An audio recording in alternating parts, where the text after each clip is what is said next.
Na mbali na hayo, tunaarifiwa kwamba huenda zaidi ya nusu ya wabunge ambao wanahudumu kwa sasa wakakosa kuchaguliwa tena katika uchaguzi mkuu wa mwaka ujao.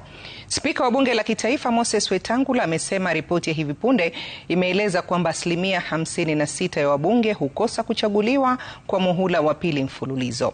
Na kama anavyoarifu mwanahabari wetu Emmanuel To, Wetangula amewarai wabunge kujikakamua zaidi, bunge likitarajiwa kurejelea vikao vyake mwezi ujao.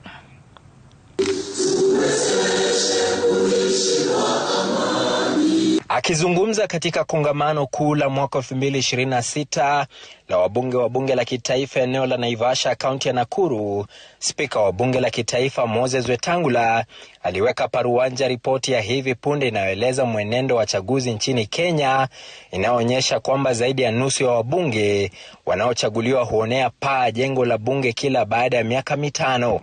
Yesterday I was chairing a committee on pensions, and an actuarial report shows that on the average, our attrition rate is 56%. So as we sit here, at least 56% will not see the inside of Parliament next Parliament. Hii kimaanisha kwamba kati ya wabunge 349 wa bunge la kitaifa, takriban 195 huenda wakalambishwa sakafu katika uchaguzi mkuu wa mwaka ujao. And we want to make sure that there must be life and good life after you leave Parliament, so that you can be covered health-wise. Wetangula aliyewarai wabunge hao kujiandaa kwa uwezekano wa kukosa kurejea bungeni, akionya kwamba wanaolaza damu watapigwa shoka na wapiga kura.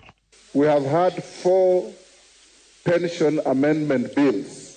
We want to encourage you to give it priority. As a house, we must be there to offer meaningful oversight, ensure that whatever monies come from the privatization process are utilized in a manner that creates impact for our people. I want to say that it is a welcome relief, Mr. Speaker, because you know the sun is really hot out there. So when you bring us here, at least we cool the tempers just before we can start off the work of the year.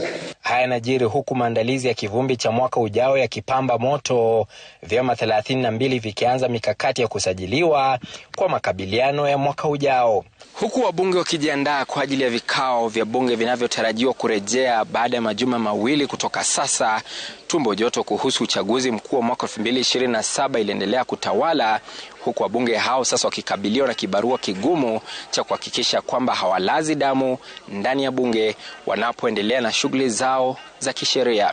Emmanuel To, runinga ya Citizen kutoka eneo la Naivasha, kaunti ya Nakuru.